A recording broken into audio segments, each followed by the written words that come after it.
বন্ধুরা, আপনারা যদি সঞ্জু স্যামসংকে সেরা খেলোয়াড় মনে করে থাকেন তাহলে আজকের ভিডিওতে লাইক করতে ভুলবেন না। প্রথম ভারতীয় হিসাবে এক ম্যাচে ডবল সেঞ্চুরি করে ও এক বছরে 300 রানের বিশ্ব রেকর্ড গড়ে সাউথ আফ্রিকাকে হারিয়ে কেঁদে ফেলে সঞ্জু স্যামসং। তারপর তিনি তার বায়ানে বিরাট কোহলি ও মহেন্দ্র সিং ধোনিকে নিয়ে এমন কিছু বলল, শোনার পর পুরো ক্রিকেট বিশ্ব অবাক হয়ে গিয়েছে। সাউথ আফ্রিকার বিপক্ষে ডবল সেঞ্চুরি করে সঞ্জু স্যামসং কি বলেছেন সেই অবাক করা বায়ানের সম্পূর্ণ ভিডিও আপনাদের দেখাবো। তবে তার আগে আপনাদের কি মনে হয় ঋষভ পান্থ ও সঞ্জু স্যামসং এর মধ্যে সব থেকে সেরা খেলোয়াড় কে, নিচে কমেন্ট করে আমাদের জানাতে ভুলবেন না। 3 ম্যাচের পর সাউথ আফ্রিকার বিপক্ষে 2-1 এগিয়ে ছিল টিম ইন্ডিয়া। আজকের ম্যাচ জিতলে সিরিজ জিতে যাবে ভারতীয় দল, সেই লক্ষ্য সামনে রেখে মাঠে নেমেছিল ক্রিকেটাররা। প্রথম 3 ম্যাচে টসে জেতেন সাউথ আফ্রিকার ক্যাপ্টেন এডেন মাকরাম। আজ অবশেষে ভাগ্য খুলেছে ভারতীয় দলের অধিনায়ক সূর্যা কুমার যাদবের। প্রথমে ব্যাটিং এর সিদ্ধান্ত নিয়েছিল তিনি। আজকের ম্যাচে ঝোড়ো ব্যাটিং করেন অভিষেক শর্মা। 18 বলে 36 রান করেন তিনি। প্রথম উইকেটে জুটিতে 73 রান করে ভারত। অপর প্রান্তে ভয়ঙ্কর ইনিংস খেলতে থাকেন সঞ্জু স্যামসংও।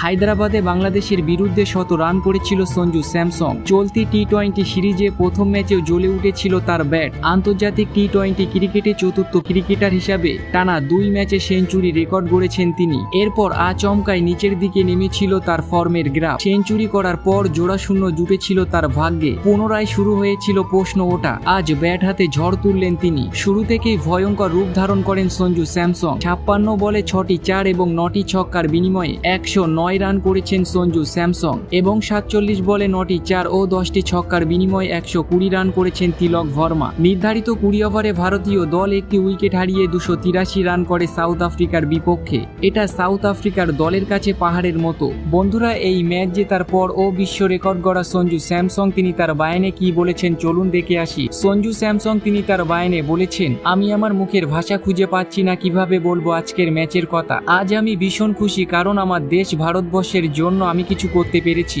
শুধু আমি নয়, আমাদের দলের সকল খেলোয়াড়রা করেছে। আমি সবাইকে আমার মন থেকে অভিনন্দন জানাই। এই ম্যাচটা জেতার জন্য আমরা অনেক পরিশ্রম করেছিলাম। আমাদের পরিশ্রমের ফল আজ পুরো ক্রিকেট বিশ্ব দেখেছে। বাংলাদেশের বিপক্ষে আমরা এমন স্কোর করেছিলাম, কিন্তু সবাই বলেছিল বাংলাদেশ একটা নর্মাল দল, এত রান বানাতে হবে অস্ট্রেলিয়া বা সাউথ আফ্রিকার মতো দলের বিপক্ষে। আজ আমরা সেটাই করে দেখিয়েছি। আমি ধন্যবাদ দিতে চাই তিলক ভার্মাকে। তিনিও আজকের ম্যাচে খুব সুন্দর পারফরমেন্স করেছে, তার জন্য আমরা এত বড় স্কোর করতে পেরেছি। আমার আরো ভালো লাগতো আজকের ম্যাচে যদি কোহলি ও রোহিত ভাই থাকতো, তাদের কাছ থেকে আমি এই সব কিছু শিখেছি। আমি তোমাদের দুজনকে খুব মিস করছি ভাই। তো বন্ধুরা, আপনাদের কেমন লাগলো সঞ্জু স্যামসং এর এই বায়ান, নিচে কমেন্ট করে আমাদের জানাতে ভুলবেন না।